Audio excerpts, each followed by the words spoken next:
Buenas tardes, buenas noches allá en Sudamérica.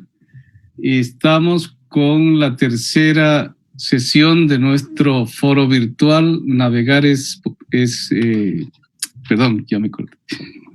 Navegar es preciso, el sector cultural en el coronavirus, en tiempos de coronavirus, miradas latinoamericanas.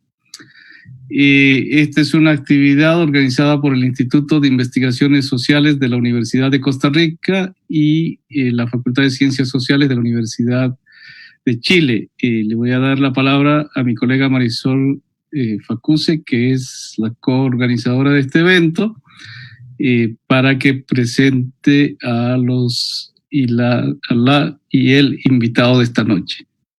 Muchas gracias.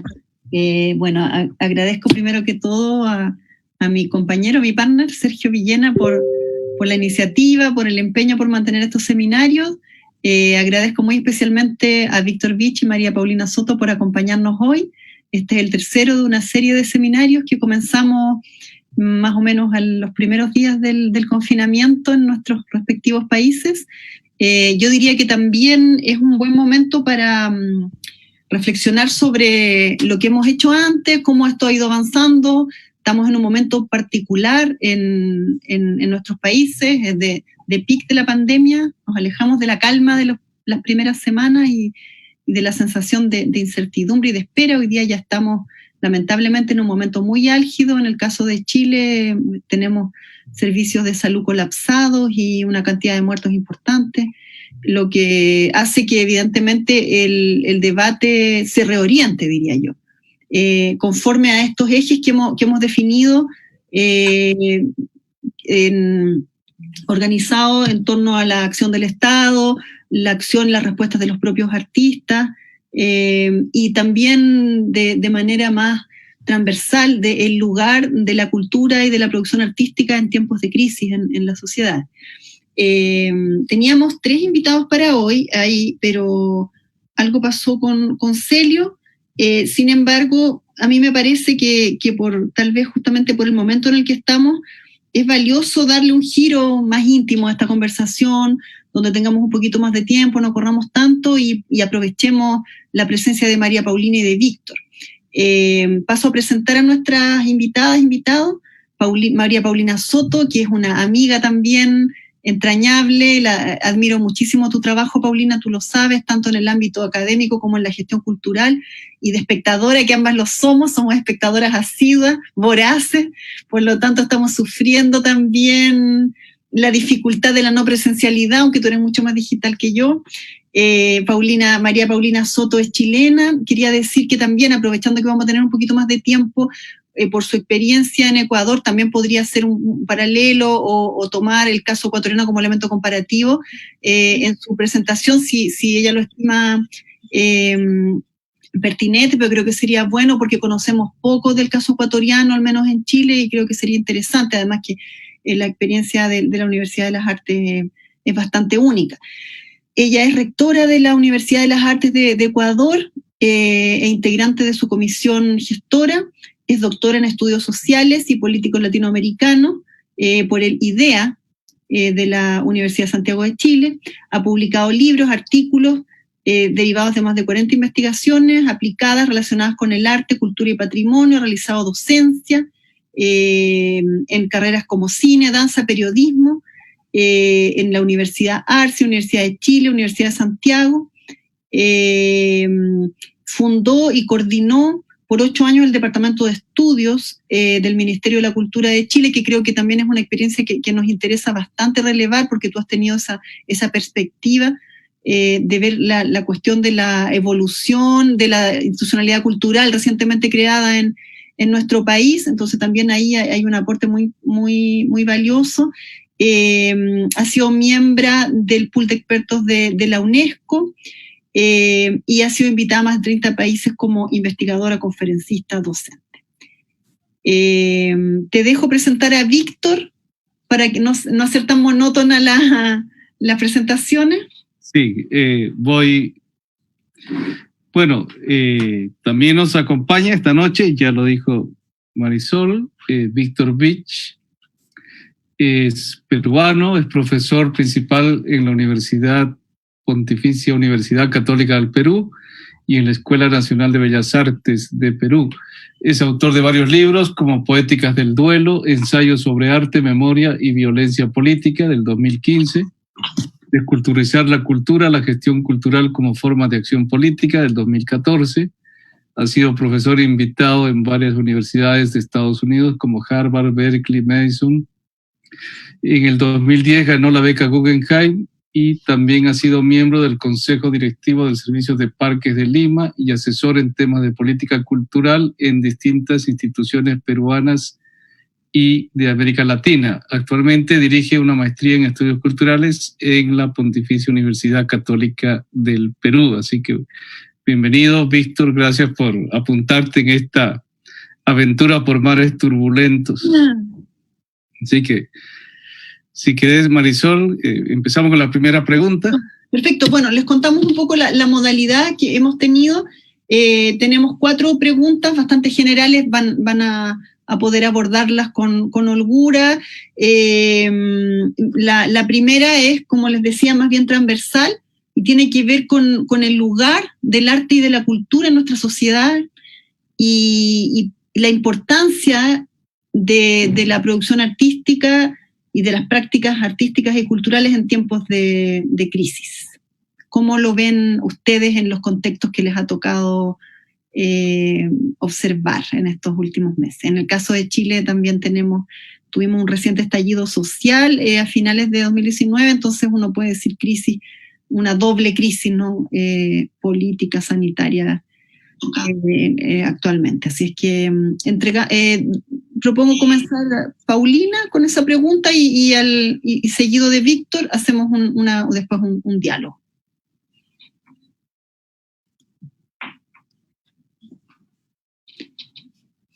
Estás en mute.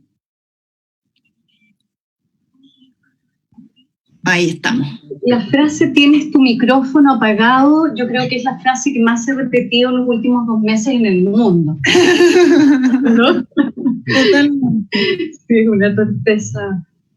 Bueno, decía que evidentemente volver sobre este mantra que los culturosos desarrollamos para poder hacer que nos vean, fundamentalmente en los debates que tienen que ver con el tema presupuestario, con la dimensión pragmática, más dura, digamos, de la existencia de los simbólicos de realidad social, política y económica.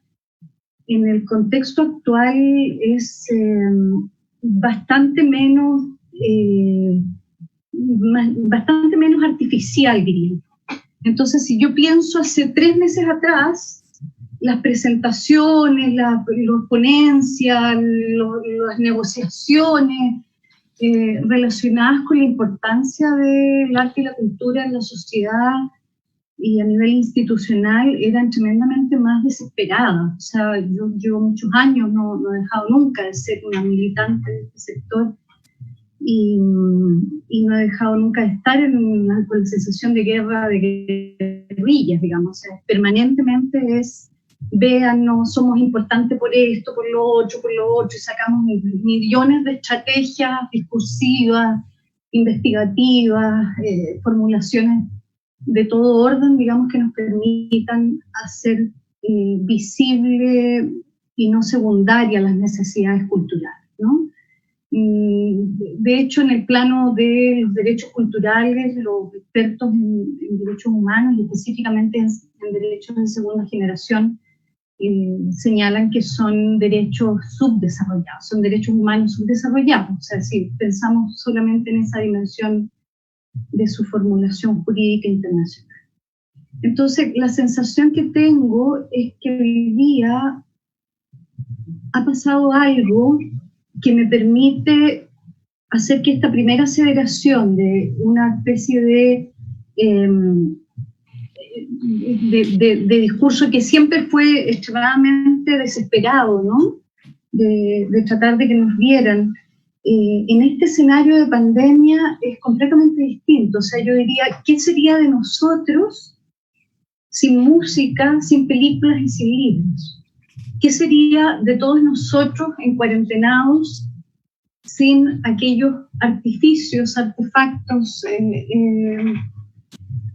Y eso ya no es una conversación endogámica.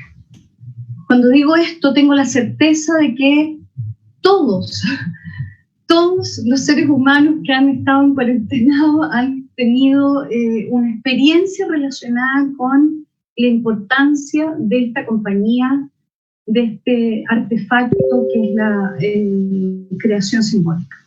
Entonces, evidentemente, la primera pregunta en términos de la contribución me parece que ha mutado más rápido que el virus, y ha mutado fundamentalmente por eso, porque mañana la misma pregunta sobre los estudios de consumo, por ejemplo, cultural, del mal llamado consumo cultural, la misma pregunta post pandemia va a haber cambiado el estatus del rol del arte y la cultura en la sociedad.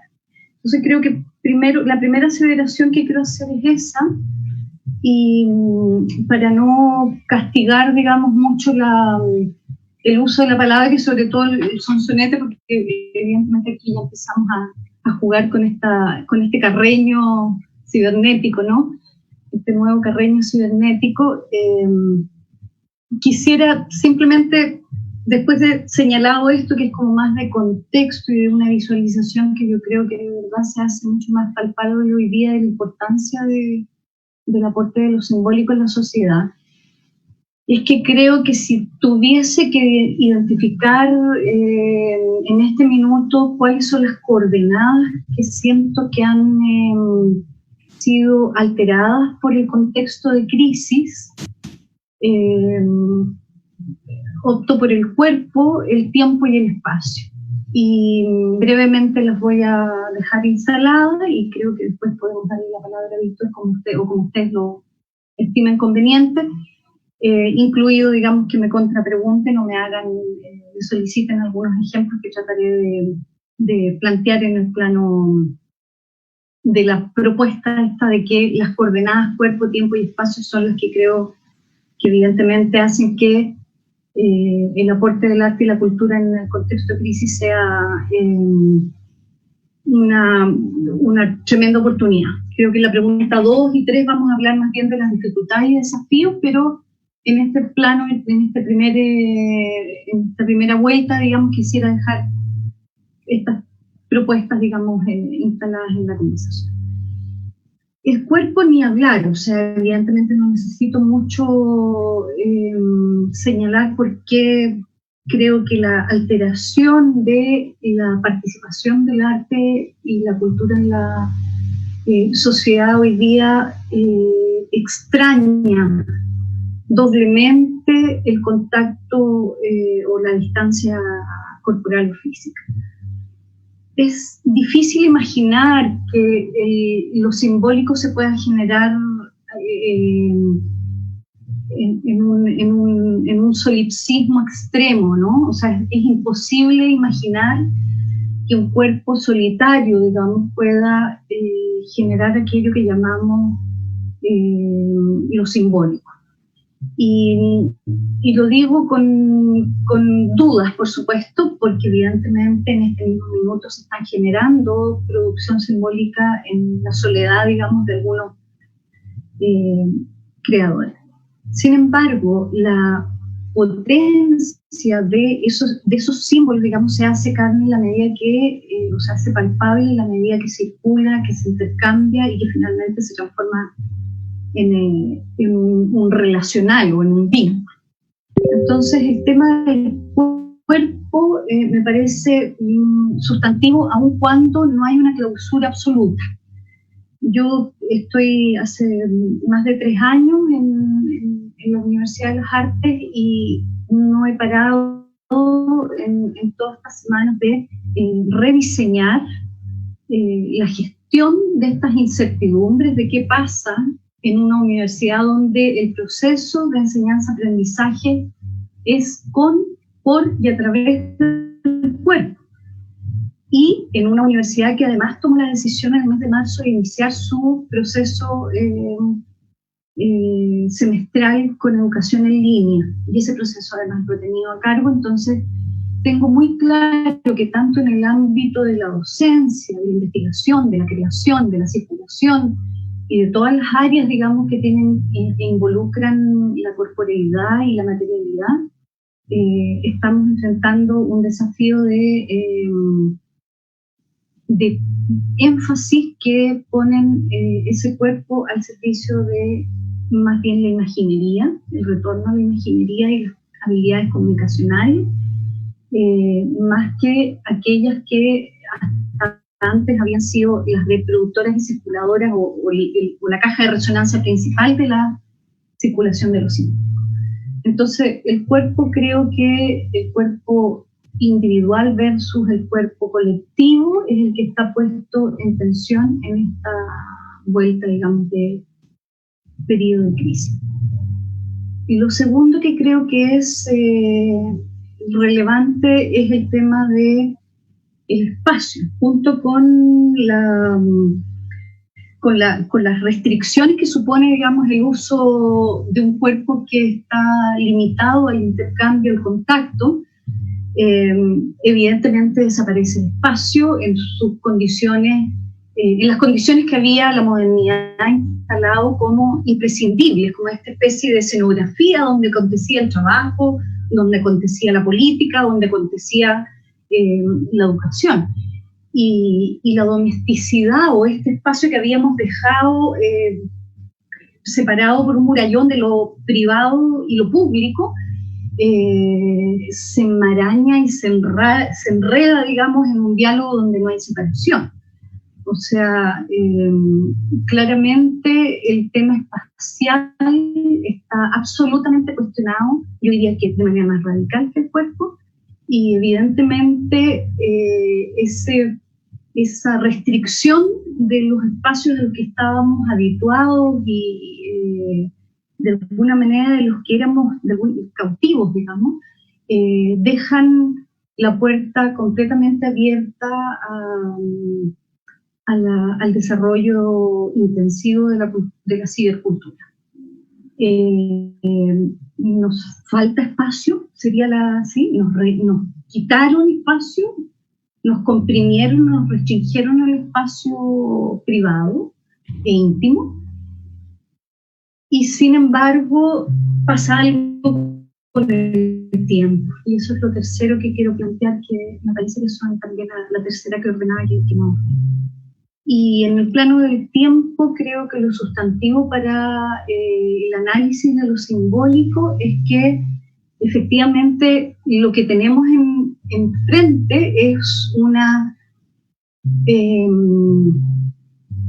redefinición de aquello que estaba modelado externamente, los horarios, las jornadas de trabajo, las rutinas, los rituales, la movilización, los desplazamientos, etcétera, estaban completamente definidos por una especie de conejo tiempo. El estiramiento o la compresión de ese tiempo evidentemente ahora recae en nuestro propio cuerpo.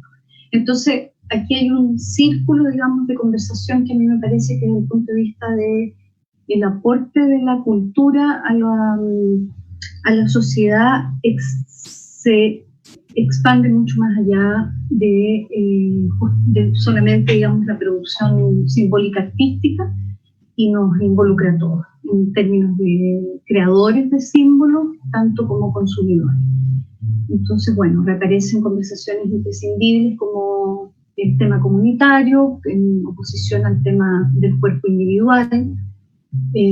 Aparecen temáticas valóricas esenciales como el de la solidaridad, la vieja solidaridad latinoamericana. Digo vieja porque probablemente este continente está graduado no solamente de imaginería, sino graduado también de miles, de cientos de capas de experiencias de sobrevivencia y por lo tanto de formas, digamos, de solidaridad.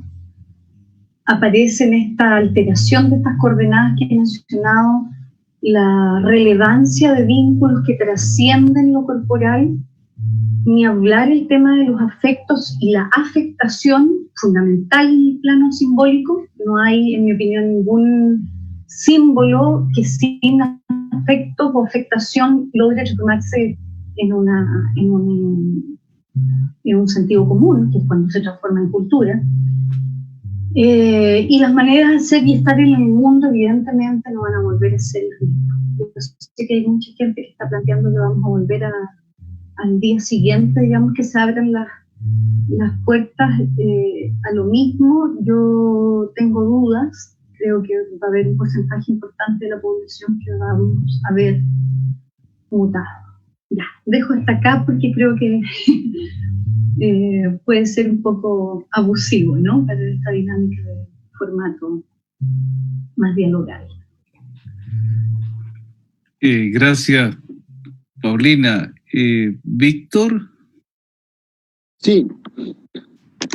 Bueno, pues yo quería comenzar agradeciendo a Sergio y a Marisol por haber invitado a participar de esta serie de conversatorios que bueno, he podido seguir las semanas en las versiones anteriores y que me parecen fundamentales, ¿no? Por un lado, porque, digamos, escuchamos lo que está pasando en otros países y las reacciones que el sector cultural, las respuestas que el sector cultural tiene ante la situación tan desconcertante y dramática que vivimos, pero también, digamos, como acaba de subrayar Paulina, en términos, digamos, de continuar construyendo una comunidad latinoamericana, ¿no?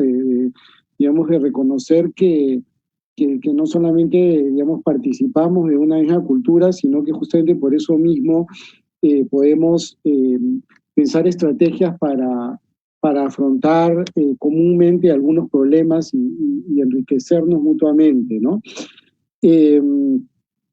Bueno, respecto de la primera pregunta, ¿qué lugar tiene la cultura en este momento de la pandemia? Yo, digamos, comenzaría con una frase dura o provocativa, ¿no? Difícil, que sería justamente que la cultura se queda sin lugar, ¿no? Es decir, que se hace visible, ¿no?, su postergación, su falta de importancia, su no lugar en la agenda del momento, ¿no?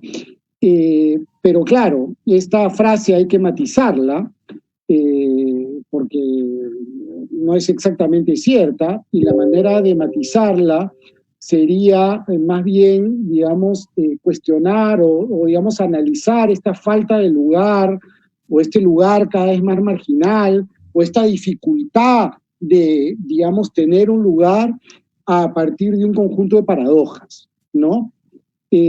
Una de ellas que señaló Anna Wortmann en un conversatorio anterior, ¿no?, y que se puede unir muy bien con lo que acaba de subrayar Paulina, es decir, María Paulina. Es decir, digamos, hoy en día todo el mundo consume cultura en su casa, escucha música, lee libros, se conecta a Netflix, baja películas, está en las redes, ve televisión, escucha el radio. Es decir, hoy en día en la casa la presencia de lo simbólico y lo artístico parece central y decisiva, pero al mismo tiempo observamos la fragilidad de todo el sistema cultural, ¿no es cierto?, en su precariedad institucional, en su precariedad económica, ¿no? Es decir, hemos insistido que la cultura es un sector económico y hoy observamos su pobreza, ¿no? Hemos afirmado que la cultura genera riqueza y hoy la vemos, digamos, estar suspendida o simplemente caer en el vacío y en la crisis económica, ¿no? La desesperación de artistas que están marcados por la falta de trabajo y la precariedad. Hemos enfatizado la necesidad de construir un sector articulado y hoy, digamos, ya lo sabíamos, pero vemos más claramente circuitos absolutamente diferenciados, paralelos, sin comunicación, de una gran heterogeneidad, ¿no? Por último, hemos sostenido que la cultura es quizá el lugar encargado de articular los sentidos comunes, de producir los imaginarios, de producir el sentido comunitario, pero hoy parece que la cultura es incapaz de proponerlo, ¿no? O parece que al mismo tiempo la clase política no la convoca para reconstruir el sentido de comunidad en un contexto de tanto aislamiento y de tanta fragmentación, ¿no?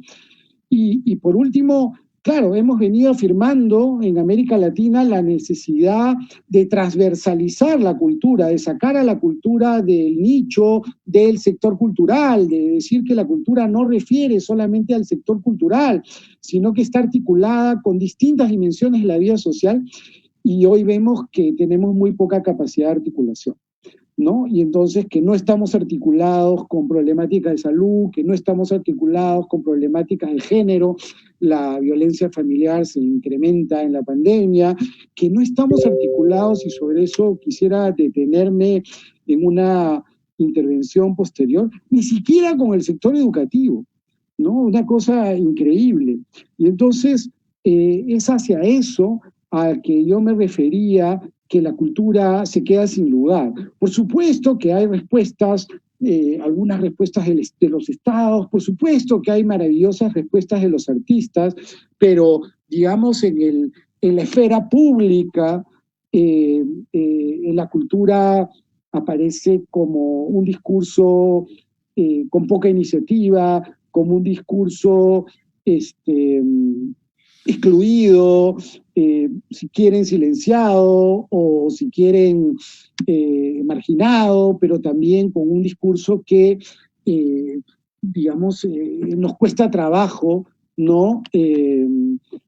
Responder y poner, ¿no? En un primer plano la importancia de lo simbólico en contextos como este, ¿no? Ok, gracias, Víctor.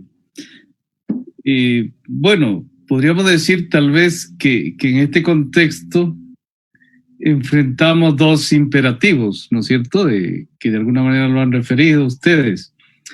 Uno, que es este de inmovilizar los cuerpos, recluirlos, confinarlos, que tiene que ver obviamente con esta medida epidemiológica de reducir el contacto y reducir las probabilidades de contagio. Pero eso nos remite a estas transformaciones en el manejo del espacio a las que se refería María Paulina, y también, digamos, nos obliga a repensar el mundo. El otro imperativo es el de hiperconectarnos. Entonces, esa es una situación bastante inédita. Digamos, la cuarentena es una cuestión que ya la conocíamos por referencias históricas, probablemente no habíamos experimentado nosotros en persona eso, pero la conocíamos por referencias históricas. Pero esto de tener una cuarentena, un encierro, un confinamiento dentro del espacio doméstico, por un lado, en una especie de sociedad neodisciplinaria, un poco al estilo de Foucault, pero al mismo tiempo esta hiperconectividad que nos inserta en una sociedad como de control, que diría Deleuze, nos ha transformado efectivamente esas coordenadas, ¿no es cierto? El cuerpo, el tiempo, el espacio y, yo diría, el sentido. O sea, de alguna manera estamos en una situación inédita, no sé si llamarla anómica, tal vez es un término demasiado fuerte desde la sociología, pero definitivamente el mundo, tal como lo conocíamos, el sentido que le asignábamos al mundo, el sentido común que teníamos sobre el mundo, las coordenadas de sentido en las cuales nos movíamos están hoy en duda. Y esto creo que nos lleva a repensar el lugar de la cultura en la sociedad actual, en el momento actual, no mucho más allá, digamos, de la cultura como entretenimiento, como llenar el vacío, que es un hecho que eso de alguna manera con la virtualización que estamos viendo se ha producido. pero también más en profundidad con la necesidad de resignificar el mundo, con la necesidad de repensar el mundo, con la necesidad de dotar de sentido a todo lo que está ocurriendo, diría, no sé, a lo Badiou, denunciar la verdad del acontecimiento, de este acontecimiento que a todos nos ha movido el piso. Eso tal vez como comentario a esta primera parte. Podríamos ir acercándonos más a la cuestión, digamos, esto de que señalaba Víctor, que me parece importante, que es esta importancia de trascender la idea de sector cultural y pensar en la cultura en su dimensión más transversal, podríamos decir más antropológica, más civilizatoria, más articulada, ya no como un sector específico de la sociedad, sino como una especie de infraestructura de sentido. La segunda pregunta que teníamos era, digamos, cómo específicamente entonces esta situación de crisis está afectando a el sector cultura, entendiendo que en los últimos años ha habido un proceso de especialización de la cultura, de profesionalización de la cultura, de institucionalización de la cultura, etcétera, digamos, y de internacionalización, de globalización, etcétera. Hay varios procesos que están ahí, incluido el de festivalización, podríamos decir, esa tendencia que veíamos en los últimos años. Cómo esta situación de crisis, esta situación de emergencia ha afectado al sector cultura y si pueden, digamos, hacer un comentario general sobre eso y si tienen algunos ejemplos o casos que pudieran también poner sobre la mesa para la discusión, sería genial. Seguimos con María Paulina. Ya abro mi micrófono, esta vez aprendí. Bueno, yo la verdad es que creo, y a propósito de lo último que acabas de mencionar, hay una mirada que es la mirada para la cual nos sirve este neologismo italiano,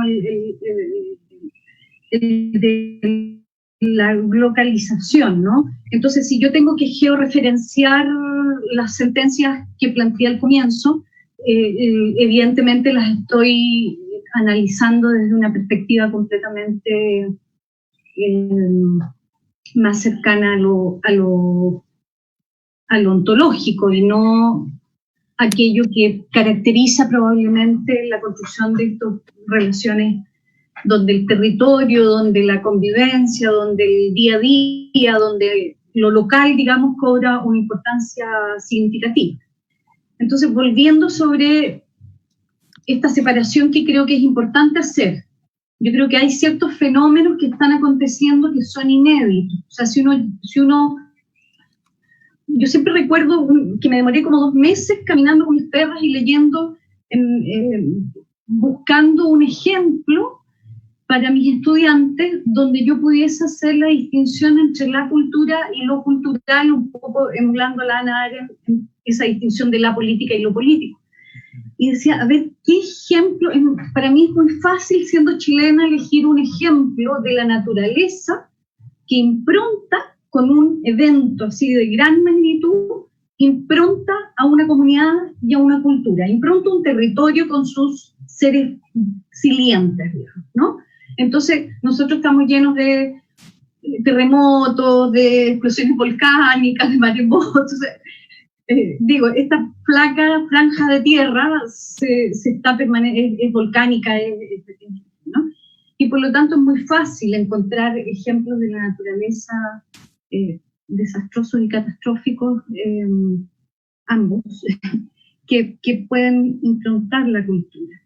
Mientras que buscar un ejemplo donde el ser humano sea el responsable de ese nivel de marca o de huella, ya me resultaba un poco más complejo, porque tenía que buscar algo que fuese equivalente. Y obviamente el único que encontré fue la guerra. Entonces lo traigo a colación porque, claro, la guerra nos habla lectura de periodos, tenemos mucha literatura, tenemos mucha producción simbólica que ha intentado poner un espejo a esa experiencia que equivale como a un tsunami, ¿no? O sea, una guerra evidentemente es un estado de alteración completo de los sentidos racionales, lógicos o de las armonías de toda índole, ¿no? Hay una desarmonización, son como 5 Godzillas que bajan y se impone, digamos, un estado de completa locura e irracionalidad. Entonces, la guerra versus esto que estamos viviendo ahora. Resulta que la guerra normalmente tiene un territorio en disputa. Y eso de alguna manera acota las temporalidades con las que llegan los efectos de la guerra. Lo que está ocurriendo ahora no tiene parangón, o sea, no sabemos con qué compararlo en términos del desplazamiento de esas fronteras espaciales territoriales con las que denominábamos territorio, le denominamos cuando hacemos la distinción desde la geografía entre el espacio y aquello que está marcado por las huellas de la convivencia, interespecies, etcétera, ecológicas, digamos, ¿no? Entonces, cuando uno lleva este ejemplo de una pandemia a compararlo con una guerra, lo que tenemos es una situación de globalización completa, porque frente a la situación que todo el mundo está viviendo, lo que se paralizan son muchos procesos que incluso a las élites les permitían la desvinculación territorial. O sea, hoy día el nivel de impacto sobre estas coordenadas corporales, espaciales y temporales que yo mencionaba, trascienden incluso la variable independiente más genial de los últimos 2 siglos, que es la desigualdad socioeconómica o la lucha de clases, o como queramos decirlo. O sea, el genio, digamos, de Marx describiendo una variable que no ha tenido posibilidad de ser discutida y que ha resistido el paso del tiempo, ¿no es cierto? Incluso esa variable hoy día se pone en una relativización porque es como lo ecológico. O sea, esta pandemia es como lo ecológico. Entonces, vuelvo sobre la idea de que hay una forma de subsistencia espacial, corporal y territorial que es local, pero hay una reflexión simbólica asociada a la pandemia que es necesariamente global o mundializada. No hay manera, digamos, que yo me pueda saltar ese impacto de carácter ontológico, por lo tanto, la importancia, digamos, de recuperar eso que tú mencionabas recién, los sentidos que no involucran al conjunto de la especie. Entonces, por ejemplo, hoy día estaba escuchando a un neurólogo, un doctor en neurociencia especializado en dopamina. Entonces él comentaba que las películas, de todas las películas que circulan sobre peste, sobre, qué sé yo, virus y contagio, tiene al mundo de la industria cinematográfica sumamente sorprendido el que esta película, que yo no he visto, por supuesto, porque soy un poquito selectiva en eso, pero se llama algo así como Contagios, o algo así. ¿La han escuchado? Bueno, es la película más vista y nunca se había, o sea, rompió todas las predicciones de. Entonces, la conversación de este neurocientífico respecto de la explicación es que los seres humanos nos autovacunamos, esa sería la, ¿no? Observando, o sea, no solo sufrimos la pandemia, sino que además podemos y somos capaces de inyectarnos la vacuna, de observar, de salirnos, digamos, externamente y observar a otros sufriendo por la pandemia en una pantalla e imaginar y proyectarnos una situación de desdoblamiento, por llamarlo de alguna manera, que opera en el cerebro como una forma de sanación. Ojo, masiva. Entonces, ya cerrando, digamos, esta conexión entre la primera pregunta y esta segunda sobre dónde está impactando, en mi opinión, más potentemente este escenario de una crisis que evidentemente se suma a la crisis social derivada del derrumbe ya insostenible, digamos, del modelo neoliberal como expresión, digamos, última expresión de un capitalismo herido de muerte, en mi opinión. La crisis, por lo tanto, social, ahora sanitaria, luego económica y política, digamos, pone al sector, en mi opinión, en una reformulación radical, no tanto de la ideación, como lo dije al comienzo, es decir, las formas de producción simbólica creo que no se van a alterar tanto como sí se van a alterar las formas de circulación. Y eso tiene que ver con lo que estoy planteando, porque el espacio que plantea Víctor como un espacio que exhibe el no lugar de la cultura o que deja desnudada la importancia completamente periférica de lo simbólico, va a estar cuestionada no solamente para el sector artístico y cultural. O sea, hoy día están sufriendo mucho más los del fútbol que nosotros, que toda la vida hemos sido marginales. O sea, desde el punto de vista de la recuperación del espacio, va a haber tanto miedo de ir a un teatro como miedo de ir al estadio, y probablemente más miedo de ir al estadio. Entonces, la reflexión, insisto, la reflexión sobre lo público y lo privado, y lo espacial, la noción misma de lugar, es una reflexión que nos toca transversalmente a nivel de lo simbólico, a nivel de lo solidario, a nivel de lo comunitario, a nivel de la circulación de los cuerpos y de los símbolos. Y yo creo que ahí no vamos a volver a hacer lo mismo. O sea, yo me he dedicado obviamente a repensar muy fuertemente el que hacemos en la universidad, y he tenido que tomar decisiones económicas, decisiones de gestión en relación a nuestros espacios que están cerrados y que son espacios que generaban una cantidad de indicadores, porque me toca obviamente la tarea también de estar en eso, que sencillamente tengo que reconvertir a otra cosa ahora, ya, no el 2021, ahora lo que estoy reconvirtiendo. Entonces, ¿cómo transformo, por ejemplo, los desplazamientos de profesores y estudiantes, los muchos desplazamientos a participar en eventos artísticos y académicos? ¿Cómo suplo la producción del indicador, producción de obra artística, cuando no los voy a tener? Vínculo con la comunidad, las cientos de actividades de vínculo con la comunidad y los programas de vínculo con la comunidad que no se están pudiendo realizar.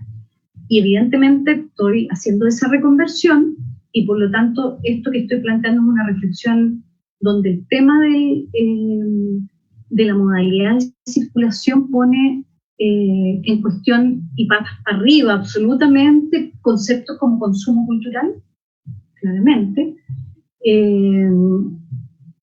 ponen como en cuestión la necesidad de que la cultura se interrelacione ya no solo con los diferentes humanos, sino que avance hacia el diálogo interespecies. O sea, hoy día escuchamos a los pájaros que estaban ahí, solo porque los autos circulan menos.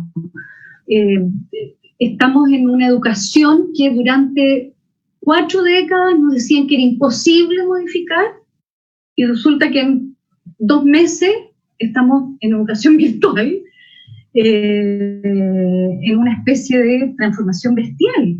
Entonces, yo siento que el desplazamiento vial, la convivencia, este dominio del antropoceno en el centro del concepto mismo del lugar, va a modificarse y no va a volver a ser el mismo a la segunda vuelta. Entonces, Redondeando, creo que es local el impacto. Segundo, creo que no es tan fuerte en la modalidad de creación, ideación, fantasía, ilusión, construcción mental de artificio, como queramos llamarle, de lo simbólico, pero sí va a ser bestial en las modalidades de circulación e incorporación del acervo en los cuerpos de las personas después de la pandemia. Eso. Gracias, María Paulina. Vamos con Víctor. Sí, bueno, yo había pensado, digamos, una respuesta específicamente sobre cómo afectaba esto en el Perú, ¿no? Y bueno, voy a empezar por ahí y voy a terminar con alguna reflexión que dialogue con las ideas que ha propuesto María, para pensar, digamos, en un sentido más global, ¿no? Pero quiero comenzar por el Perú, ¿no? Bueno, el impacto que esto tiene en el sector cultural peruano, digamos, es muy fuerte, no solo, digamos, en el tipo de variables que afecta, que se han enumerado para describir la situación de cada país, sino en el caso de que, en el caso peruano, se revela de una manera más radical y más clara la absoluta precariedad del sector. Y esto es, digamos, triste y deprimente, porque nosotros tenemos desde hace 9 años, el próximo año se cumplen 10, un Ministerio de Cultura. Y digamos que lo que vemos es, digamos, el mal diseño del ministerio y el mal trabajo que el ministerio ha venido haciendo durante estos 10 años.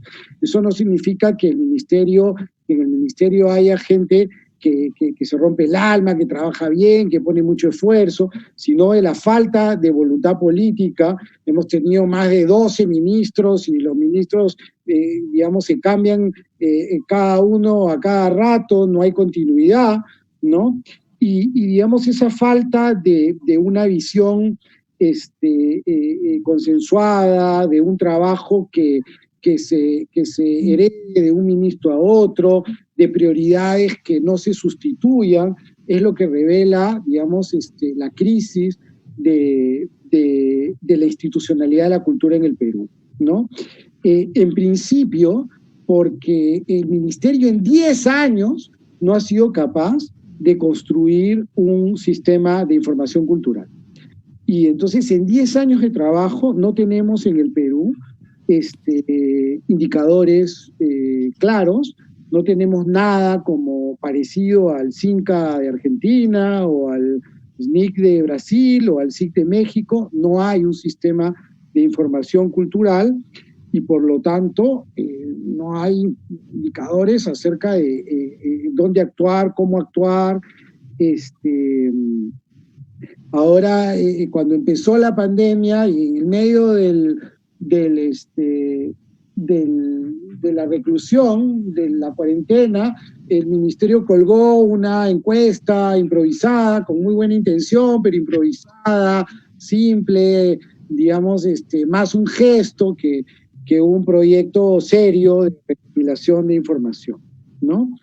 Entonces, el primer punto es, digamos, la carencia de la institucionalidad. En 10 años el ministerio no ha tenido capacidad para difundir la importancia de la institucionalización de la cultura en los gobiernos locales y en los gobiernos municipales, y entonces son 10 años de trabajo, digamos, con logros, con conquistas, por supuesto, pero no con conquistas que institucionalicen, ¿no es cierto?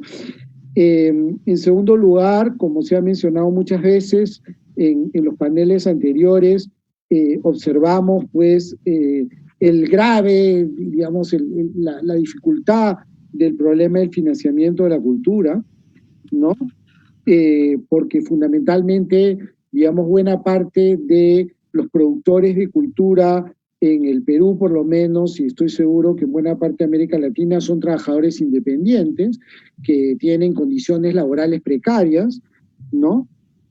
Y entonces digamos, hoy están, digamos, activando la creatividad de artistas para buscar formas alternativas no solamente de producción cultural y de circulación cultural, sino de, digamos, de conseguir fondos y de tener un salario que les permita sobrevivir, ¿no?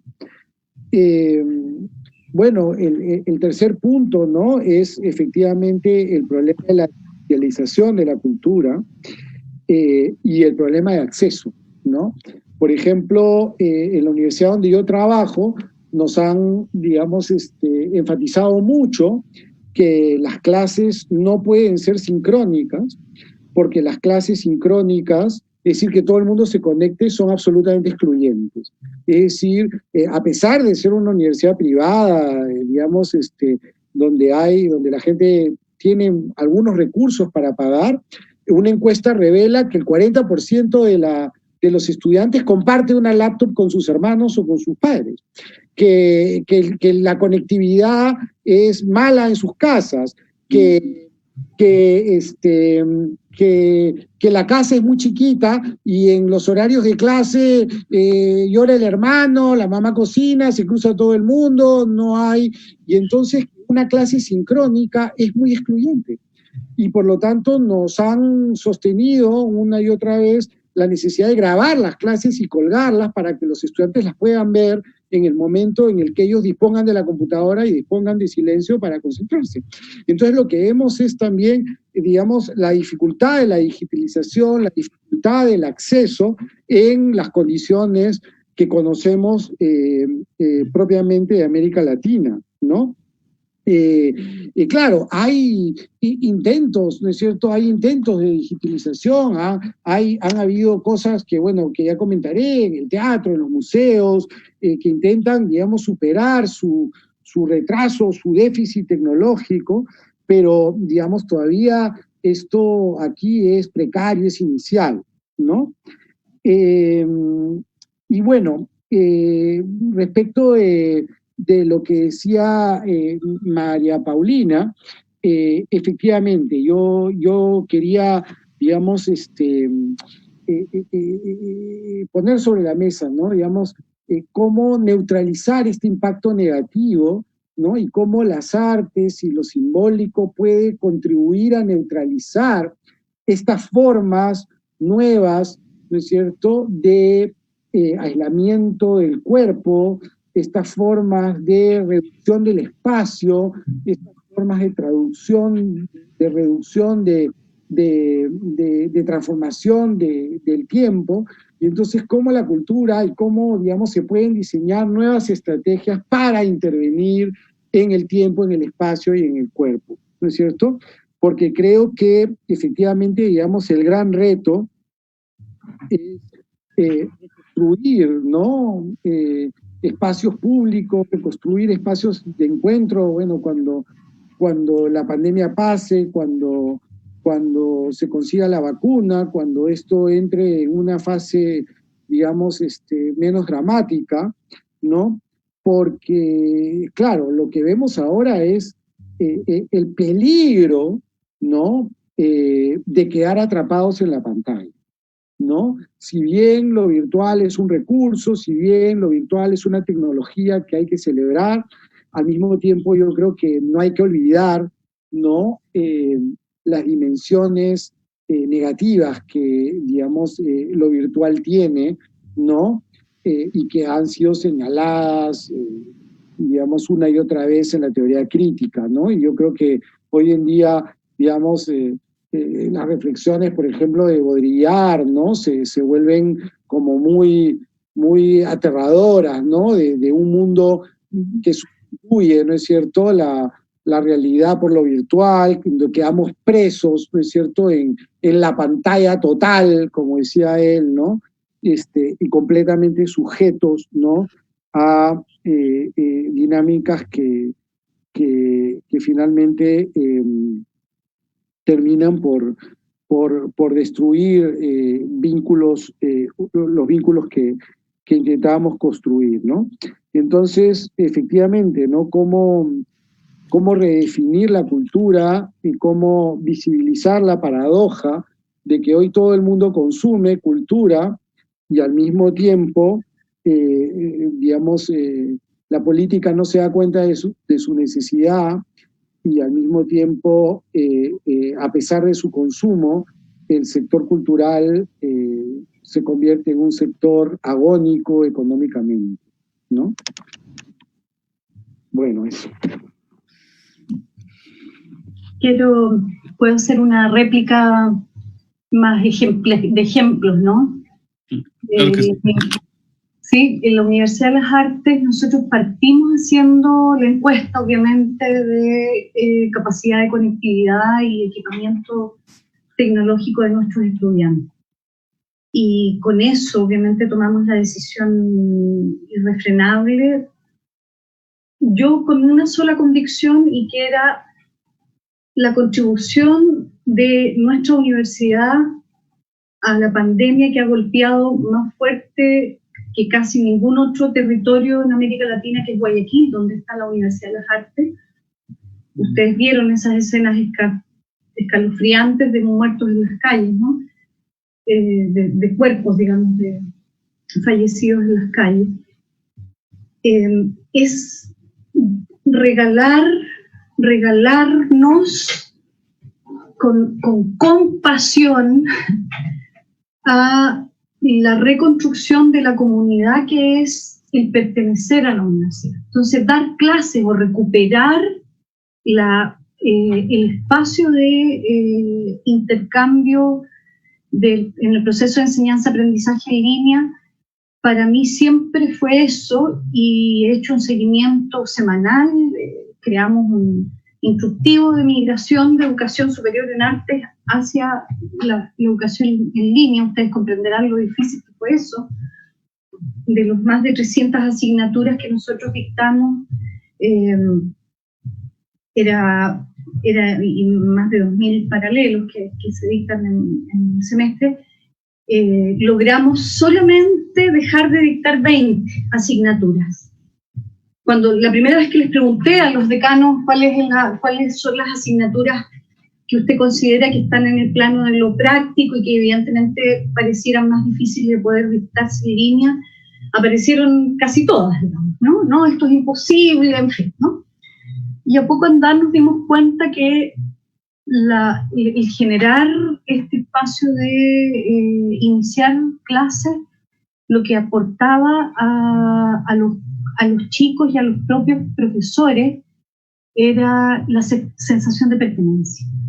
Y mi consigna ha sido, no solo lo vamos a lograr porque lo estamos logrando, sino que los resultados principales han estado, primero, en una matrícula que superó el semestre equivalente del año anterior. Es decir, tuvimos no solo matrícula completa, sino que más. Estudiantes pidiéndonos, más que abriéramos más paralelos. Segundo, las clases se han mantenido o sea, lo que voy recibiendo semanalmente de los profesores, de los docentes, es una sorpresa fructífera de esta alteración del tiempo. Entonces, por ejemplo, ahí donde una asignatura tenía que en 17 semanas generar una investigación, un guión literario y unas primeras filmaciones para la Escuela de Cine, hoy día evidentemente ha tenido que excluir la última parte, y entonces la profundidad de esa investigación y de la producción del guión literario, la densidad, la calidad ha mejorado, y te lo manifiestan así y dicen no vuelvo atrás, o sea, el próximo semestre rediseño mi sílabus, porque definitivamente esta es la temporalidad que requiere ese trabajo, o el nivel de agradecimiento que tienen los chicos, en fin.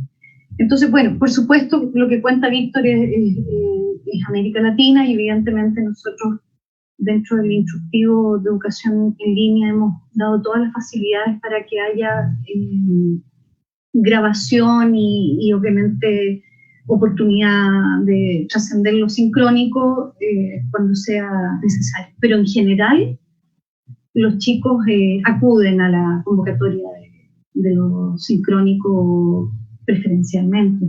Entonces, lo que hay ahí es una, ¿cómo decirlo?, una ventana más que una cárcel. Entonces, no es, yo quiero excusarme si puedo parecer extremadamente positiva, pero son narraciones que estoy haciendo desde un lugar empírico y no desde mis ganas de ser una persona positiva y de escribir esta como sensación de que, al revés, yo creo que la pantalla total no va a ser, al contrario, creo que los más jóvenes van a salir corriendo a valorar el espacio público y la posibilidad de disfrutar del arte, de los conciertos, del parque, de encontrarse con el otro para disfrutar lo simbólico. Y pienso que va a ocurrir al revés. Pero es claro, eso ya está a nivel obviamente hipotético, ¿no? Pero quería señalar. Y finalmente, respecto de lo que señalaba Víctor en relación a la crisis de institucionalidad, piensa que estamos, Víctor, lo hemos conversado cuando nos conocimos en Sao Paulo, estamos en un momento en América Latina en que la institucionalidad cultural está sufriendo todas las precariedades, digamos, de una experiencia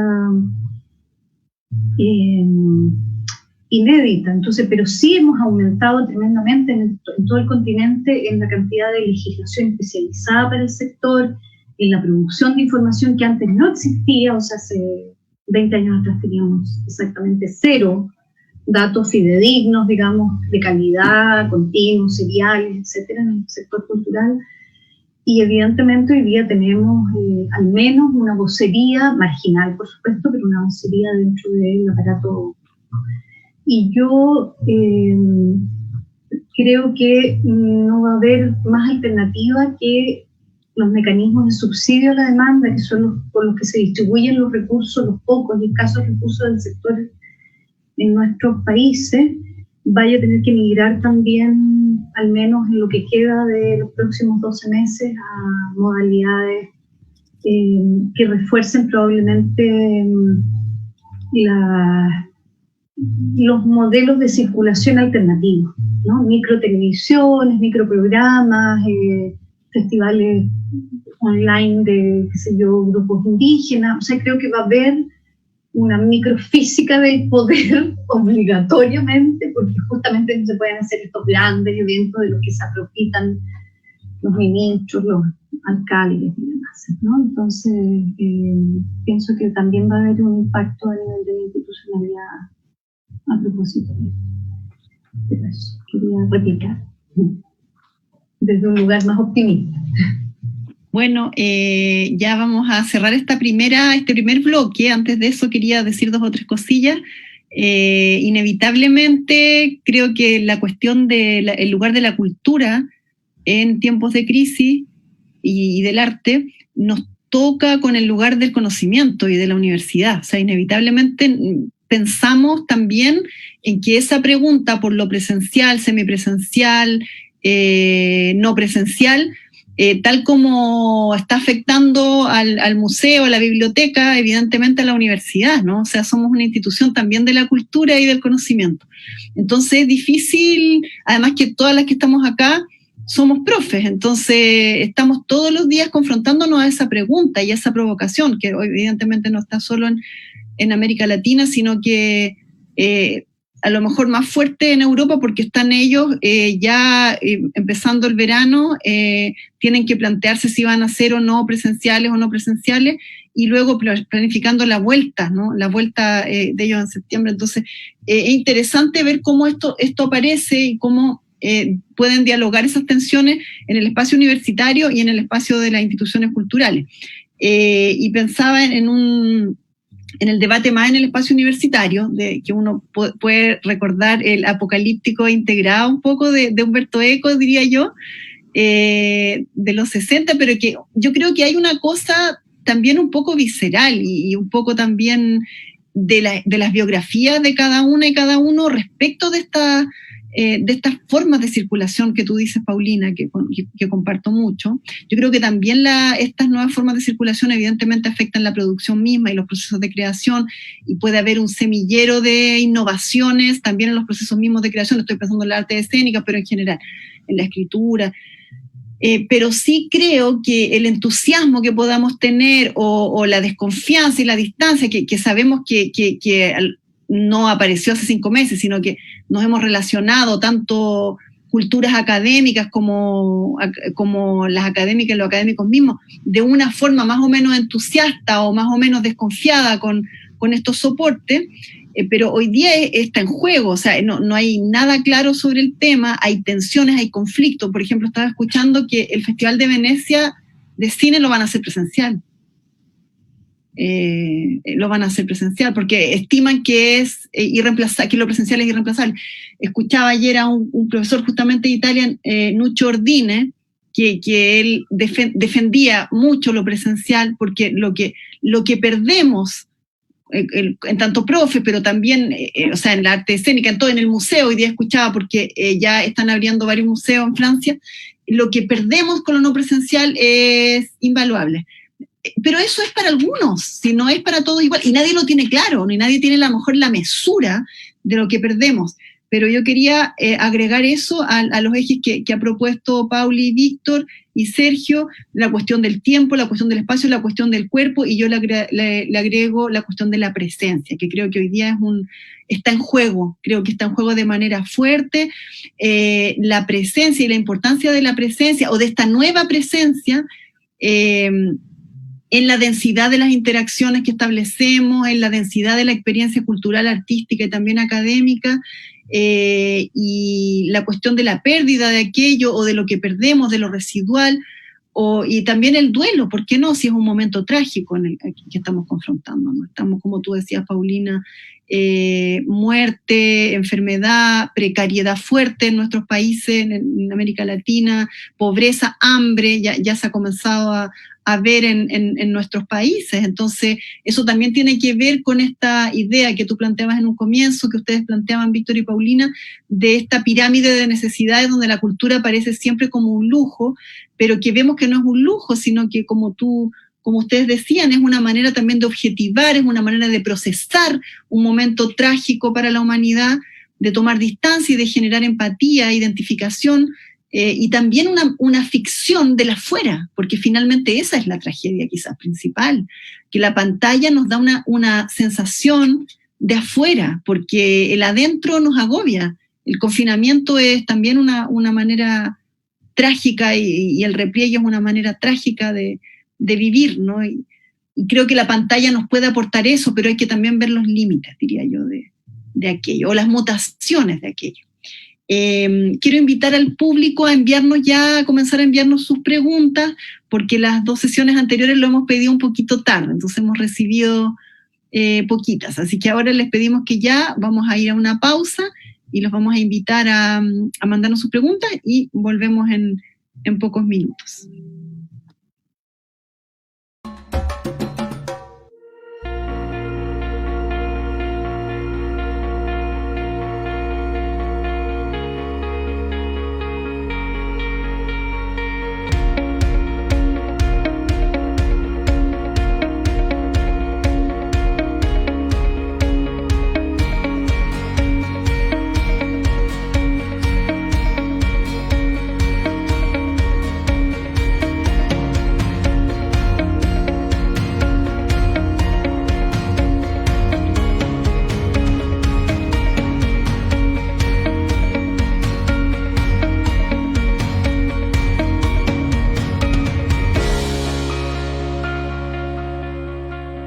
La posibilidad de enfermedad y muerte por COVID-19 puede provocar ansiedad en personas adultas mayores. Por eso es importante que expresen libremente sus temores.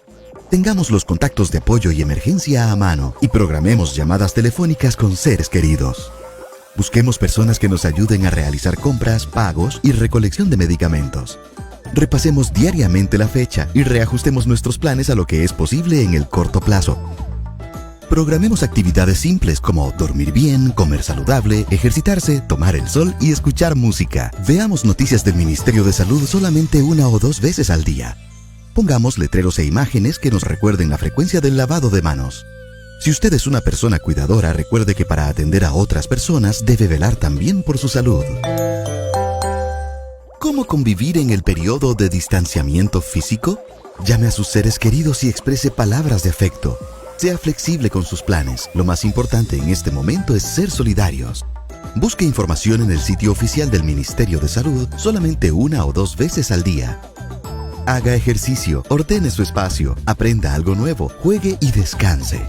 Exprese saludablemente sus emociones. Si tiene alguna condición emocional especial, no abandone su tratamiento. Por la noche, regule sus pensamientos negativos y desconéctese de la tecnología. Dedíquese a respirar profunda y lentamente. Y recuerde, la cuarentena es temporal. Este momento será más llevadero si practicamos estas recomendaciones.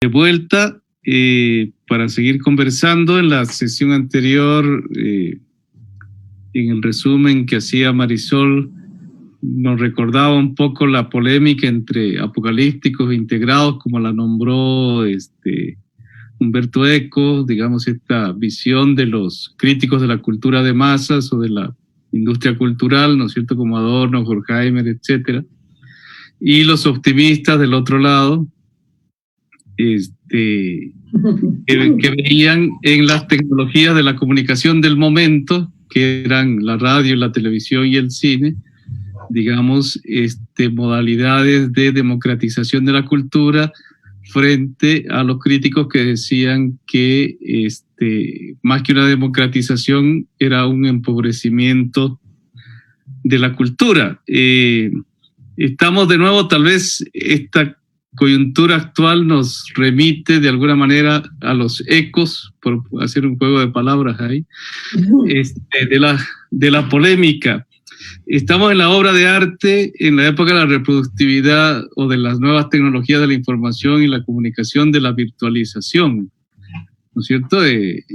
No sé, en aquel momento Benjamin decía que la cultura estaba perdiendo su aura debido a las formas de reproducción que estaban emergiendo en ese momento, pero después también dejaba un mensaje como optimista de que, digamos, el cine se estaba convirtiendo en una nueva arte específica, digamos, en la era de la reproducción técnica. Ahora estamos en la virtualización. María Paulina decía, digamos, cómo esto está influyendo en la circulación de la cultura, en la circulación del sentido, de las artes, etcétera. Pero también empezamos a ver formas de cambio, digamos, en la producción artística, ¿no es cierto? Esta discusión entre qué es virtualizable y qué no es virtualizable, o qué habría que hacer para convertirlo en virtualizable, y probablemente la pregunta después será cómo hacemos para salir de la pantalla total, cómo hacemos para volver al espacio público, etcétera. Lo que sí parece que hemos entrado en una era mucho más virtualizada, ¿no es cierto? En situaciones de bimodalidad, probablemente, incluida la enseñanza de las artes, que es todo un reto que también aquí en Costa Rica se ha estado discutiendo. O sea, cómo se enseña música, o cómo se enseña escultura, o cómo se enseña danza desde la virtualidad. Son temas en el debate. Y Víctor tal vez hacía más énfasis en la cuestión más bien institucional, digamos, de cómo el aparato institucional del sector cultural, el aparato estatal, podríamos poner los gobiernos municipales también, podríamos poner los organismos internacionales como UNESCO, por ejemplo, que está con esto de Resiliar, están respondiendo a esta situación de emergencia también del sector cultural, ¿no es cierto? Que, como decía Víctor, muchos de los trabajadores de la cultura son trabajadores precarios, trabajadores, entre comillas, informales, que en muchos casos se han quedado sin la posibilidad de presentar su trabajo al público y por lo tanto de digamos, mantenerse en la cotidianidad, y al mismo tiempo lo han hecho, como lo decía María Paulina, con una gran generosidad, con un don, decía Marisol en una de las sesiones anteriores. Los artistas han sido muy generosos de poner su producción cultural en línea, de ponerla en acceso gratuito. Eso se les agradece muchísimo, pero al mismo tiempo están enfrentando situaciones de precariedad muy difíciles, y algunas están elaborando respuestas a esa situación de precariedad, tanto los artistas como, digamos, la institucionalidad cultural. Entonces, la tercera pregunta que teníamos va por ese lado. ¿Cuáles han sido las respuestas del propio sector cultural, las respuestas del Estado en sus diferentes esferas e instituciones, las respuestas de la cooperación internacional, de los organismos internacionales y de las propias comunidades? ¿No es cierto? Recordemos que antes de esta crisis por el coronavirus, también teníamos un nuevo protagonismo cultural en la contestación. El caso de Chile era ejemplar tal vez en eso.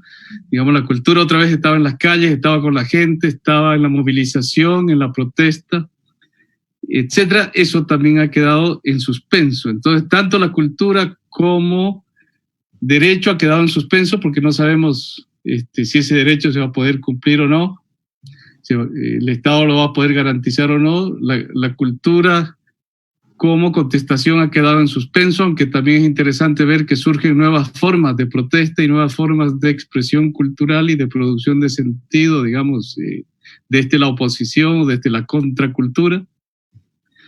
Y también la cultura como mercancía, ¿no es cierto? Que era una de las tendencias que veíamos en los últimos años, es la conversión, digamos, de la cultura en un bien, en un servicio que puede ser transado en el mercado, vendido, intercambiado, que genera riqueza, que genera ingresos, etc.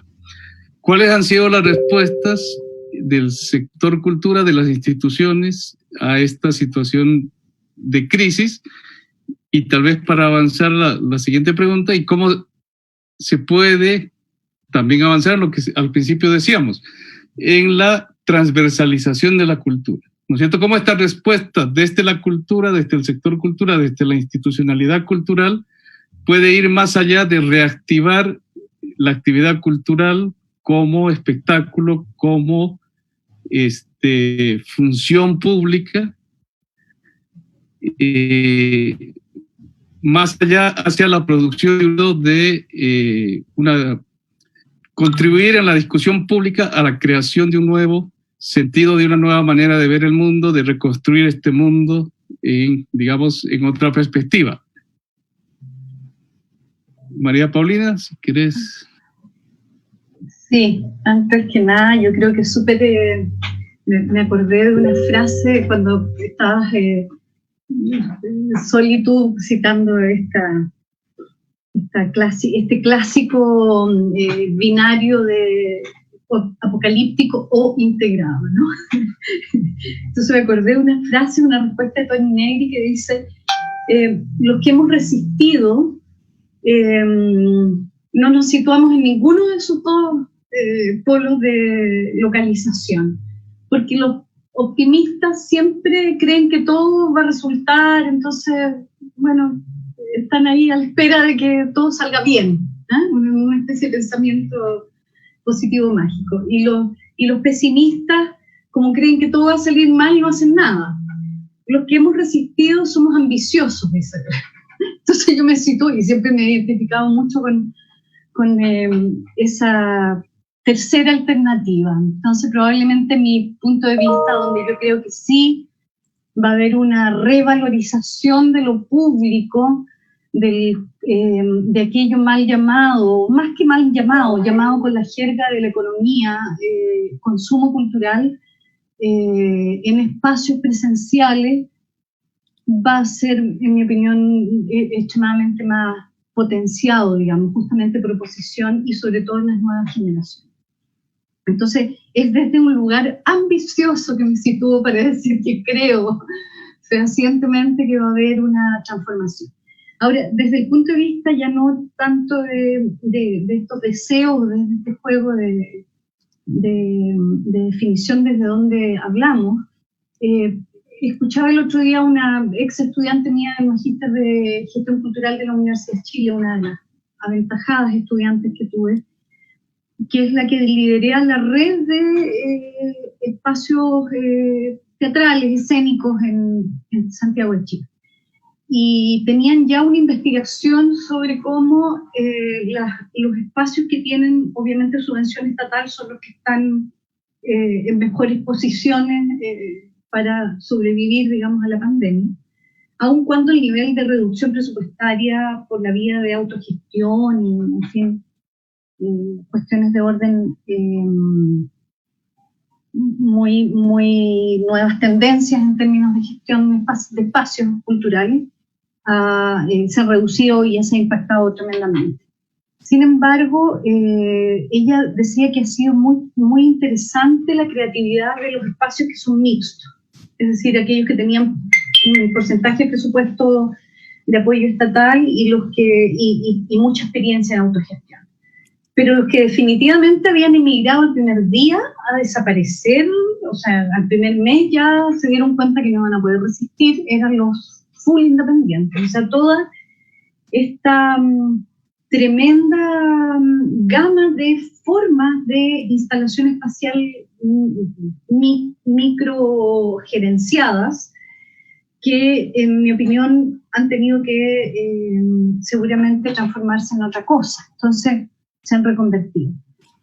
Y saco esto a colación porque yo estoy en un espacio preferencial, privilegiado desde el punto de vista de la espacialidad, del financiamiento público en la Universidad de las Artes, en Ecuador, en la ciudad de Guayaquil, y da lo mismo, porque definitivamente la posibilidad de que el espacio garantice la producción y circulación de lo simbólico es igual a cero. Entonces, lo que ha ocurrido, por ejemplo, con todos nuestros programas de la Biblioteca de las Artes, que es un edificio clásico reconvertido son 6.000 metros cuadrados de 4 pisos con una actividad intensiva de presentaciones, obviamente lo que habitualmente ocurre en una biblioteca especializada, equipos de investigación, investigadores individuales, estudiantes internos y externos a la universidad. Además de eso, tiene un espacio que se llama La Ría, y que es lo que yo llamo la ludocracia de piso amarillo, que es para niños. Ahí tenemos incluso una librería del Fondo de Cultura Económico que está completamente dedicada y especializada para niños. Eso tuvo un crecimiento de demanda de la ciudadanía que ocupa el centro de Guayaquil, de un crecimiento exponencial. Entonces, es un espacio financiado públicamente, que está suscrito a una universidad, que tiene, por lo tanto, garantizada la producción de contenidos, ¿no es cierto? Porque ¿qué es lo que más hay en una universidad de las artes? O sea, 2.000 personas facilitando la producción de contenido. Y además tenemos estos espacios. Entonces, ¿qué decisión tomamos? Fue generar oferta online para recuperar formatos, Víctor, que son, que uno podría decir nostálgicos, como los cuentacuentos, como el radioteatro, como la lectura de guiones dramatúrgicos. O sea, se copó la programación de la biblioteca, diferenciando los tipos de públicos que normalmente tenía la Biblioteca de las Artes en la web. Entonces tenemos los martes de cuentacuentos, los miércoles de lecturas de guiones dramatúrgicos. ¿Se entiende? O sea, se ha ido, claro, no es el óptimo, pero creo que evidentemente hay una mixtura ahí que probablemente no se va a desaprovechar el retorno. Entonces, ¿por qué cuento esto, tanto el caso chileno como el caso de la Biblioteca de las Artes o el centro de innovación que tenemos, que son otros 6.500 metros, que es un edificio maravilloso, precioso, el laboratorio de la universidad, porque no se ha detenido. O sea, mi convicción es que tenemos que seguir trabajando en estas condiciones, desarrollar y desatar la creatividad, ser tremendamente ambiciosos. Mi indicación ha sido: no se suspenda ningún ritual, se virtualiza, pero no se suspende. Se adopta y se adapta todo lo que tengamos a la mano para mantener las redes, para mantener la oferta, para generar contenido, para continuar haciendo comunidad, etcétera, etcétera. Entonces, pienso de verdad que hay que esa utopía setentera de la desarquitecturización, que fue una utopía museológica de este encuentro que se hizo en el edificio de la UNTAC tercera, que se construyó en Santiago de Chile a propósito de la realización de ese evento, la UNTAC tercera, en la época de la Unidad Popular. En ese mismo edificio se realizó en el año 72 un congreso mundial de museología, y la museología estaba, como todo, puesta en cuestión, ¿no? Era la crisis de fines de los 60, donde estaba todo puesto en cuestionamiento. No había una pandemia, pero había una revolución en ciernes, ¿no? Entonces, ese concepto que se llama la desarquitecturización quedó un poco congelado por, obviamente, esta contrarrevolución neoliberal. Pero, en mi opinión, va a ser del tipo de experiencias que se van a como recoger o recuperar, digamos, en la historia de la gestión cultural desde el punto de vista de lo espacial, ¿no?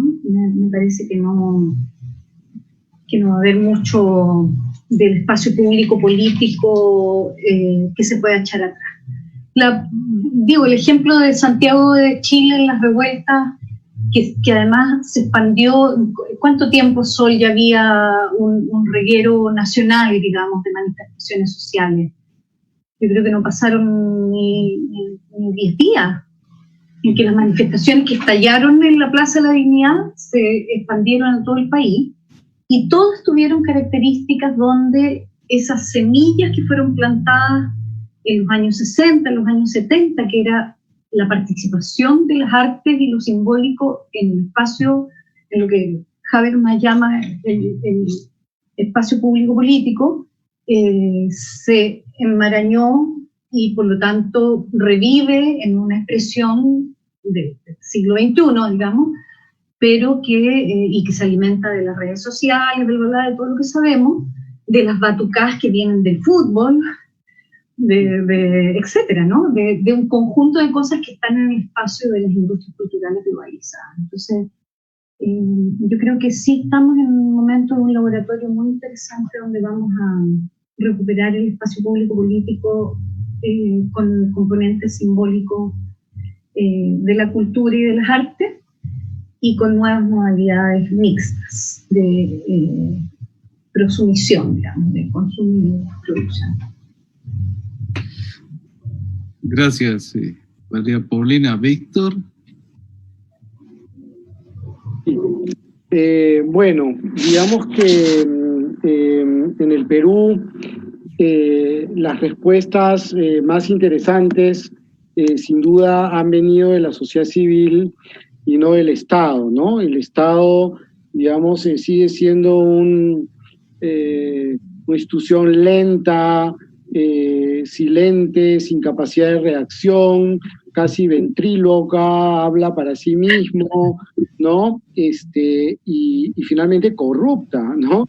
Porque hay un escándalo, no sé si se han enterado, un escándalo enorme, ¿no es cierto?, de que en el medio de esta crisis, ¿no?, contratan por un monto enorme, ¿no?, producto de un lobby político, de un favor político, ¿no?, a un cantante para que haga motivación por internet a los trabajadores del ministerio, una cosa obscena, ¿no?, por no sé cuántos miles de dólares. Bueno, hay algo que el Estado ha hecho, pero primero quiero comentar las iniciativas de la sociedad civil, ¿no?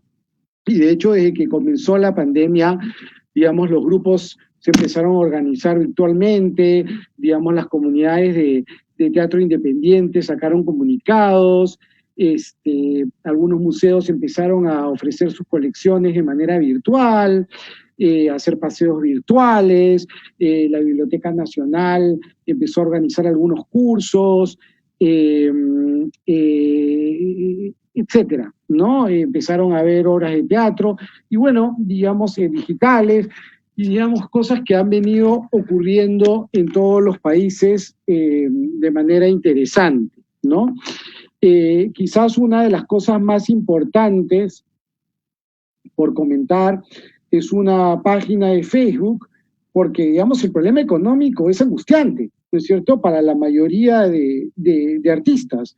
Y entonces, bueno, se creó una página que se llama Emplearte, en donde los artistas postean los talleres, ¿no es cierto?, que ofrecen, talleres virtuales de cada una de las artes, ¿no? Hoy día que estuve mirando había, por ejemplo, un taller de producción de sonido virtual, ¿no? Hasta cuentacuentos, hasta etcétera, ¿no es cierto? Y talleres que hay que pagar algo, pero que les permiten a los artistas conseguir algunos ingresos, y al mismo tiempo esta página se viene convirtiendo como un espacio de agrupación del sector cultural frente a, digamos, la incapacidad del Estado para mostrarlo y articular, ¿no? Bueno, pero yo quería, digamos, aquí, a riesgo de parecer un pesimista, concentrarme, digamos, en algo negativo y problemático, ¿no? Que tiene que ver con, al interior de las iniciativas, ¿no? Lo que no se ha visto y que realmente es preocupante, como dije en mi primera intervención, es, digamos, la falta de transversalización de la cultura, ¿no? Por un lado, digamos, la incapacidad del Estado para utilizar la cultura en un contexto así, y por otro lado, digamos, la dificultad de crear estrategias que saquen a la cultura del sector.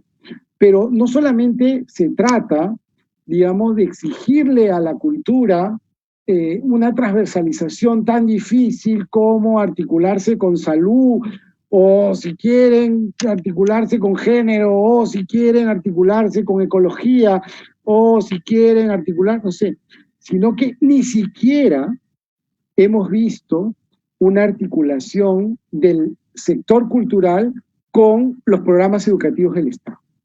Es decir, en este momento se suspendieron las clases en el Perú. Todos los niños y adolescentes y jóvenes universitarios están recibiendo clases virtuales. La educación pública está utilizando la televisión para, en toda la tarde, todas las tardes, desde la 1 hasta las 5, se emiten programas para primero de secundaria, segundo de secundaria, tercero de secundaria. Y en la elaboración de esos programas no participan los artistas, no han sido convocados los artistas, y el Ministerio de Cultura, digamos, estancado en su ventriloquismo, como decía, ¿no? Es decir, cuando se declaró el estado de emergencia y cuando se declaró la suspensión de las actividades escolares para todos los escolares del país, el único que hablaba era el ministro de Educación. Y el presidente solo le daba la palabra al Ministerio de Educación, cuando, digamos, lo ideal hubiera sido tener a los dos ministros ahí, ¿no es cierto?, generando proyectos conjuntos, convocándose mutuamente, o en último caso, a Cultura, lo voy a decir toscamente, subordinándose al sector educativo, poniéndose a disposición del sector educativo para cuánto se enriquecerían los escolares con ciclos de cine, etcétera, etcétera, ¿no es cierto? ¿Cuánto podría aportar el sector cultural en la educación en estos tiempos de reclusión en la casa y de virtualización. Y no lo vemos, ¿no? Y si lo vemos como, digamos, estrategias aisladas, heroicas, chiquititas de algunos artistas o de algunos colectivos. Entonces, yo quería terminar con un ejemplo más positivo, ¿no? Que es un grupo de activistas por el quechua. El quechua, digamos, en Ecuador y en Bolivia, digamos, tiene un nivel de estabilidad, pero en el Perú es una lengua, digamos, con una marginalidad muy fuerte y con un proceso de franca extinción. El quechua no se habla en espacios públicos. Y entonces ellos han venido hace 1 año y medio haciendo cursos de quechua en distintos espacios, cursos gratuitos de quechua, y hace un par de semanas se articularon con la Municipalidad de Lima y han ofrecido un programa virtual para aprender quechua destinado a la población. Según me cuentan, ellos calculaban, digamos, un promedio de 300 inscritos referido a sus experiencias anteriores. Y bueno, quería contarles que el programa ha recibido 43.000 solicitudes para llevar el curso de quechua. Entonces, es triste, es emocionante, es esperanzador, es maravilloso que estas iniciativas surjan de la sociedad civil, y lo que da pena, ¿no es cierto?, es por qué esto no puede ser, digamos, nunca acogido, promocionado, difundido, sustentado desde el Estado, ¿no es cierto? El Estado siempre en una parálisis, sin creatividad, sin capacidad de articularse con el movimiento social, sin capacidad de dialogar con él, sin capacidad de dialogar con los actores, o teniendo, digamos, un diálogo siempre rígido, burocratizado, lento, imposible, ¿no? Bueno, eso. Gracias, Víctor. Tenemos una pregunta de George Judice, que por cierto estuvo participando en uno de los foros. Nos pregunta George, con respecto a la transformación del cuerpo, tiempo y espacio, ¿no hay comentarios sobre las plataformas en que gran parte de lo que hacemos en línea circula y que desde allí habrá gran impacto en nuevas formas de convivir? No sé, María Paulina, tal vez tú que hablaste de la forma de circulación, etcétera, podrías... Por supuesto, además con George tenemos múltiples complicidades de ya bastante tiempo. De hecho, estuvimos en Madrid, como que salimos justo a tiempo, digamos, del inicio ya del pic de la pandemia en febrero pasado, y en ese espacio iberoamericano tuvimos la posibilidad de hablar sobre convivencia y intercultural, que también es una conversación que tuvimos con Víctor Vich. Así conocí yo a Víctor yo lo había leído y lo invité a participar a un juicio de pares, a un pool de expertos al que solicité que me destruyeran una propuesta en la fase 1, digamos, de un proyecto de investigación que me financió Itaú Cultural, el Observatorio Itaú Cultural. En ambos espacios, por lo tanto, lindo. Gaspar, Gran Gaspar. Llegó. Genial. En esos dos momentos, digamos, la conversación sobre la convivencia intercultural ha cobrado una importancia que queda estrecha, en mi opinión, para el momento que estamos viviendo. Entonces, para mí, George, es cada vez más evidente que la contribución de este lugar, que es el lugar, que insisto, es un lugar que a mí me acomoda, el de la resistencia, que me hace muy ambiciosa, más que optimista. No soy optimista y carezco de fe ciega, no tengo personalidad fanática ni adictiva. Entonces, cuando digo ambiciosa, lo digo en el sentido que lo suscribe Negri. Como alguien que ha visto cómo el impulso de la sociedad civil es absolutamente irreemplazable. Es decir, lo que tú decías, Víctor, no solamente el relato este último me hace vibrar. O sea, es evidente que mientras más grande sea la estructura de reflexión, es decir, el aparato, yo que trabajo también en la cooperación internacional hace tantos años, más de 20 años, el Estado a continuación, los gobiernos locales, en fin, y estos proyectos que se institucionalizan en la forma de universidades, son territorios, espacialidades que jamás van a reemplazar la vitalidad de la sociedad civil.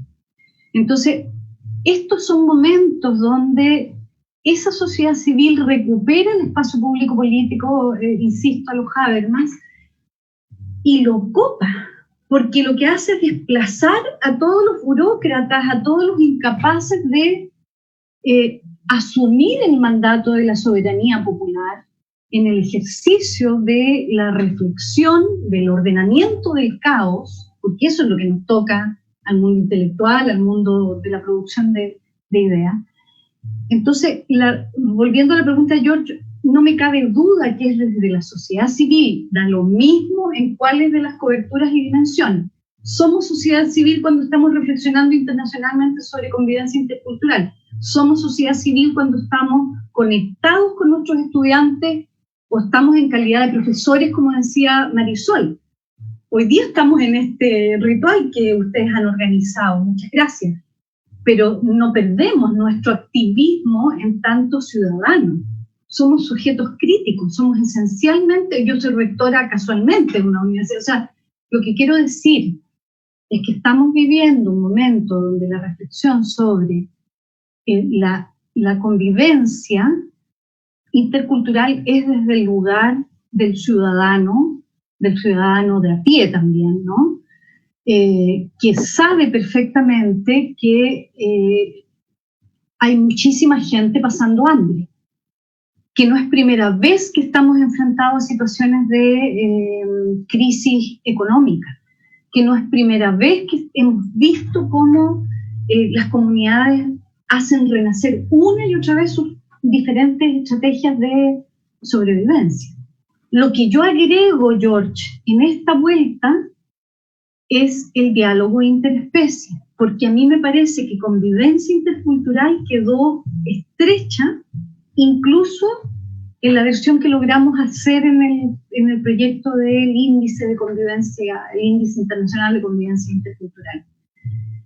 Porque aquí ya no se trata solo de dialogar entre humanos, porque una de las salidas en las que la cultura tiene que involucrarse fuertemente es justamente en el diálogo de lo que nos enseña el derrumbe, entre otros, del antropoceno.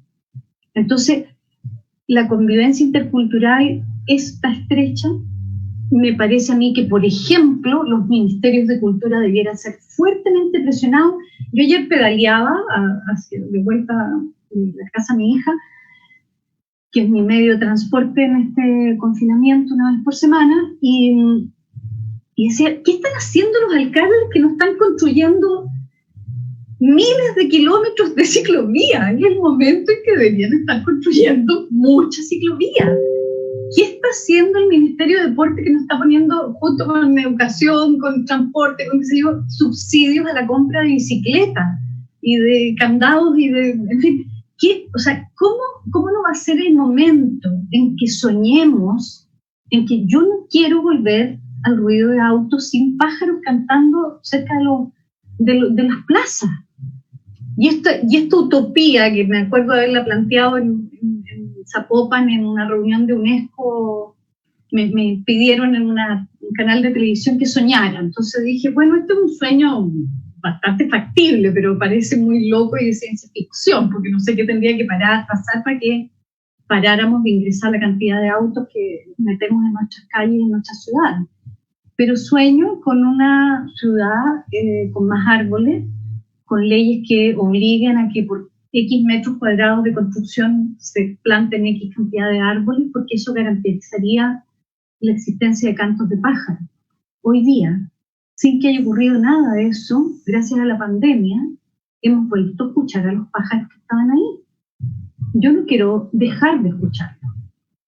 Entonces, por ejemplo, este diálogo interespecie pasa también por ese tipo de reclamos donde la cultura se involucre en temáticas que parecen súper ajenas a nosotros, como el tema animal o el tema vial o el tema, o sea, la transversalidad de la cultura tiene que ser hoy día más fuerte que nunca. Entonces, me parece a mí que no es suficiente con interculturalidad o diálogo o convivencia intercultural. Víctor, ¿tú crees? Muy cortito. Sí, yo también, bueno, quiero aprovechar para mandarle un saludo grande a George. Hace mucho tiempo que no nos hemos conectado y bueno, George es, digamos, la persona de quien más hemos aprendido todos y al mismo tiempo es un amigo entrañable. Bueno, yo diría que las tres categorías que ha propuesto María Paulina, es decir, de que esta época produce transformaciones en el cuerpo, transformaciones en el espacio y transformaciones en el tiempo, digamos que son tres lugares digamos, fundamentales para observar el nuevo tiempo que se está abriendo, ¿no? Digamos, queda como reto, quizá para el próximo panel, ponernos a pensar y a investigar qué iniciativas hay, ¿no? Qué iniciativas están surgiendo para lidiar con esas transformaciones en cada uno de estos tres lugares, ¿no? Entonces, quizás, digamos, se puedan aterrizar las preguntas para que los próximos ponentes y para que todos como investigadores pensemos, ¿no es cierto?, cuáles son las respuestas que determinados artistas, colectivos, agentes culturales, activistas, están, digamos, proponiendo, ¿no?, para neutralizar, ¿no?, o para, digamos, maniobrar, o para, digamos, hacer algo, ¿no?, frente a estas tres dimensiones que me parecen tan importantes que María Paulina las haya puesto sobre la mesa, ¿no? Eso. Gracias, Víctor. Bueno, esta serie de conversatorios, de seminarios, pues tiene la intención de poner en diálogo a múltiples expertos y expertas de América Latina, ¿no es cierto?, para articular una reflexión colectiva sobre esta situación tan inédita que María Paulina comparaba con una guerra. Podríamos hablar de una revolución, podríamos hablar de un tsunami, de esto que tal vez Badiou, Deleuze llaman el acontecimiento, ¿no? Este es un acontecimiento verdaderamente global, que genera una crisis de sentido en último término, ¿no es cierto?, un estupor, no sabemos muy bien cuáles son las consecuencias, cuáles son los alcances, qué es lo que nos espera.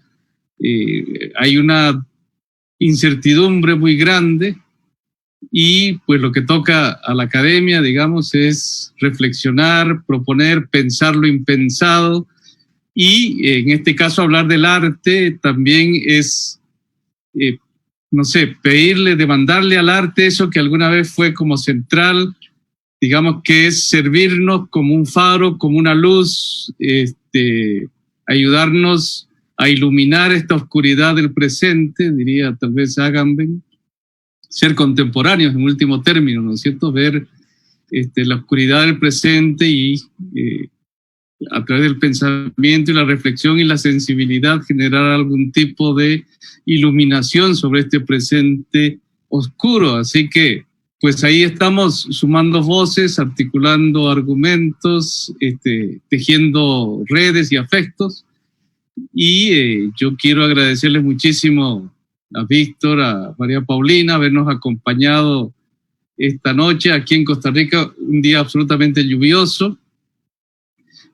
Celio Turino estuvo tratando de ingresar a Zoom para sumarse a esta conversación. Lamentablemente algún tipo de error técnico no lo permitió, así que no pudimos contar hoy con su participación, pero esperamos hacerlo en la próxima sesión, que será de 8 semanas. Ya estaremos anunciando la actividad, así que de nuevo, María Paulina, muchísimas gracias por todas tus reflexiones, por todos tus comentarios, por toda tu generosidad. Y también a Víctor, pues muchísimas gracias por haberte sumado a esta conversación. Marisol, como siempre, un gusto compartir conducción con vos. Y bueno, buenas noches y que estén muy bien en la medida de lo posible. Muchas gracias a ustedes por darnos también el espacio. Besos. Muchas gracias. Bueno, hasta luego. Gracias. Chao, chao. Chao, Víctor, qué gusto verte. Igualmente, chao, un cariño grande. Los virus son diminutos paquetes de información con la misión de reproducirse millones y millones de veces. Para reproducirse, necesitan una célula viva, la cual sigue las instrucciones del virus, replicarse hasta destruirse. Los virus continúan invadiendo el cuerpo y contaminando otros organismos. Sus medios de contagio varían de virus a virus. Los seres humanos tenemos defensas naturales para combatirlos. Desafortunadamente, en ocasiones esta protección puede ser insuficiente. ¿Pero qué podemos hacer para protegernos? Debemos seguir estilos de vida saludables, vacunarnos y evitar posibles medios de contagio. El SARS-CoV-2 es un virus nuevo. Produce la enfermedad COVID-19. Aún no existe una vacuna contra ella.